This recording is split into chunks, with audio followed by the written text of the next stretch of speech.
Kia ora katoa, and greetings from the west coast of the South Island. So you'll tell by my accent that I didn't grow up in New Zealand, but my family is from the west coast, and this is my te ranga waiwai. This is the west coast of the South Island, aka Paradise. And since there's so many visitors here, I thought I'd give you the opportunity to have a view of it. No coaster ever misses the opportunity to brag about the west coast. And for those of you who know me, that's actually my family farm, so that's what I go home to on the weekends. Before I go there, I'll leave that there a little bit longer. So I just want to thank Ross for the invitation, and also acknowledge other people in the room here, Peter Kennelly from Ministry of Health, colleagues from Moana House, and also from my own organisation, Kia NZ. Thanks for the introduction. I've spent obviously quite a bit of time working with offenders in different capacities. Actually, I have to say, not very long working with them as a lawyer. My tutor at law school said to me, Kathryn, you're the most disinterested lawyer I've ever met. Go and be a probation officer. So after a little bit of a detour, I did. So at the moment, I'm Chief Executive of Kia NZ, Manaaki Aotearoa. And just for those of you who don't know, we're a national treatment provider with services across the country, from Auckland down to Invercargill. And if you don't know where Invercargill is, that's at the bottom of the mainland, also known as the South Island. I was sitting just listening to Edward now, and I was thinking, yes. So I'm going to echo most of his comments and agree with that. One of the things I think that's important when we talk about working with drug driving to say is that actually drug driving, an arrest for drink driving or an arrest for drug driving and a later conviction, that whole process can be an external motivator for change and can be a window of opportunity for us to engage. And I think as the treatment sector, we need to embrace that window of opportunity much more. For too long, we have focused on motivation and people not being motivated. And we absolutely know that coercive treatment works. And I don't think that I have ever, well actually I never have. I haven't worked with a client for quite some time. They don't let me near them these days. But I've never worked with anybody who wanted to give up drugs. As good an A&D counsellor as I was, there was always something pushing them into change. Could be the employer saying they'll take the job off them, the court saying you're going to go to prison if you don't sort your AOD use out, etc. So I think we've been traditionally reluctant to do that, and I think we need to engage more. So we provide a range of services, which I think the sector is now reflecting that, from low threshold advice and information. We'll give you just a little bit of information. We might do an assessment. We might refer you into some services. We might walk alongside you for a bit. We might engage with you, but not really doing, if you like, traditional A&D counselling at this point, just building that relationship. And we've got services that run right through to therapeutic communities, which are 6-month programs run in the prisons. We run a program called Driving Forwards, and other people in this room will also run similar programs. And these were programs I was running, 20 years ago back in London, in Notting Hill. And these are programs that we deliver in New Zealand for people who are convicted of drink-drive offences. And they can be referred into these programs. And so it is mandated. You don't go there because you want to be there. You go there because the court's told you, or it's a condition of your community sentence. It's group work-based because we know that there's learning from peers. We have a very mixed client group. It used to be quite an interesting experience. I used to run these groups in Notting Hill, for any of those of you who know London, and without being kind of prejudicial or stereotypical, half the client group was your traditional client, if you like, that you saw in a probation service, and half the group was the BBC producers and the bankers and the stockbrokers, and they couldn't all work out why they were in the same room together. You know, I'm not an offender, and they're the criminals. And one of the things when you're providing these groups, we're working with a tremendous amount of ambivalence. A lot of those groups don't necessarily see, as we've heard, that they've got an A&D issue, nor do they actually see themselves as an offender. So I think part of the work of these programs that we run is about picking up on that external push for change, helping them recognise the problem. And that problem can be one of a number of things. It could be that actually their behaviour, which in one context is perfectly legal, or maybe if we're talking about drugs, illegal, but matching it with another behaviour becomes illegal. So there's a lot of work to do around problem recognition. A lot of work also done in those groups around helping people see that their A&D use may be out of control. There's an educational element to it, but also these groups provide opportunities for onward referral. And I think one of the things about these types of groups for me as an intervention framework, because I'm speaking here as the treatment provider obviously, is that actually our primary focus in these groups is around addressing offending behaviour. Yes, we are delivering a health intervention, but I'm doing that in a criminal justice context.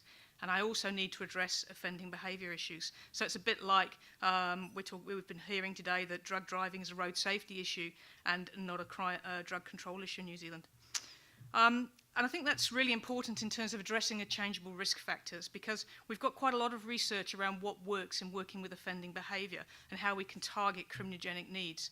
So it's about appropriately sequencing the treatment, an appropriate level of intensity, and building on things like communication skills, assertiveness, drug refusal skills. Those things that we do in treatment, we just tweak them a little bit to the context of the work that we're actually doing. Often people on these groups will also be people who have moderate risk, probably of moderate risk in relation to both the AOD use and, in actual fact, in relation to further offending. So this intervention can be enough to present change. And I should have thought, actually, with a group of scientists, that I should probably have some stats to back that anecdotal information up. So I'll kind of run the risk with that. It's also about, one of the most effective things I think we do in those groups is about offence analysis. And I think it's about thinking about how we do that with alcohol, how can we do it with other drugs. One of the most kind of things that actually I saw make changes for people was understanding they'd swear blind to the probation officer they only had 2 glasses of wine, but their reading when they were breath tested said that there was no way that they actually had only just had 2 glasses of wine. So you can actually do some work with people actually showing what their offence journey was, and I think we need to think about how we could do that with drugs, and we've heard over the last day that that could actually be quite difficult at times to work out, but I think we need to be able to do that. And the element of victim empathy, road safety and awareness, perspective taking, again, are all things that we do in working with offenders, and we can do with this particular cohort of offences. One of the things that we found particularly helpful was there's a definition of problem drug use that was used widely in the UK, the Advisory Council on Misuse of Drugs, that said you have a drug problem if you may have a problem with drugs if you have a legal, physical, psychological or social problem as a result of intoxication, excessive consumption or dependence. That's quite an old definition, but it was quite useful in particularly working with this group. And the groups also provide an opportunity to do quite a bit of harm reduction work. And I think one of the things about these groups is they also actually, not just can the original offence be an opportunity to put people actually into treatment itself, but actually these types of programs can also be an opportunity for treatment. We also do some work, and again, others in the room here will do some work. I think someone asked about different interventions and stepped care. There are programs that are delivered where people in New Zealand have an indefinite disqualification. They need to get an assessment. They need an AOD assessment. They need to be able to prove to NZTA that they're actually fit to get their licence back. And again, they provide windows of opportunity for us to reach. So I think both of these programs are very much a gateway into A&D treatment. I've wrote this kind of a few times today, actually sitting listening to what people are saying. And I think what are the differences? If we talk about working with drugs or working with alcohol, then what are some of the potentially the differences? Well, I guess one of my first starting points was looking at some of the research that's come through yesterday. Actually, we're already working with those issues in the groups because the kind of finding both drugs and alcohol there is going to be quite common. But there's some very obvious differences I think as treatment providers in the alcohol and drug sector needs to think about what's the difference, how does it change the experience and how I feel about things when I'm in the group around the legal status of the substance. Who is my dealer? If the dealer's the publican, if the dealer's my GP, if the dealer's an illegal illicit source, how's that going to influence the work that we're actually doing? There's clearly some work we'd need to think about in terms of interventions around drug driving, around patterns of use. Again, we saw yesterday how alcohol and drunk driving is occurring much more frequently at the weekend. With drugs, we see it throughout the week. So that's obviously going to change what we need to do.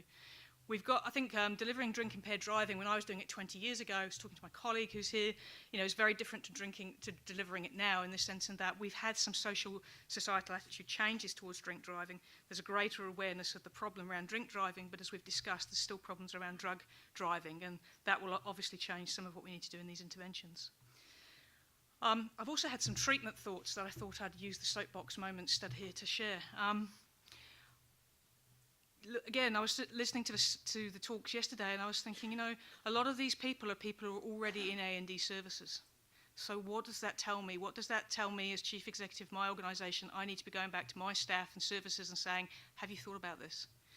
I think as treatment providers, we have got to make it as easy as possible to access our services, reduce the barriers to engagement, and recognise actually that motivation isn't a prerequisite for entering treatment. It's our job to motivate and get people into services, and a conviction for drink or drug driving could be just that motivation.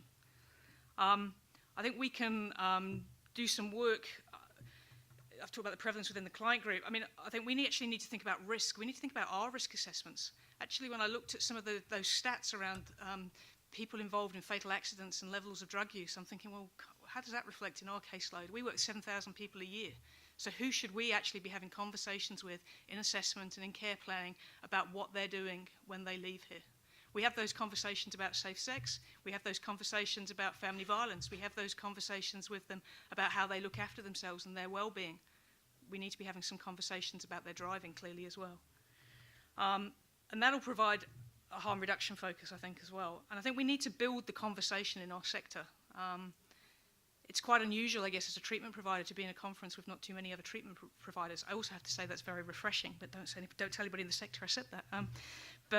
Oh, it's been recorded, I forgot. I'm going to get caught out.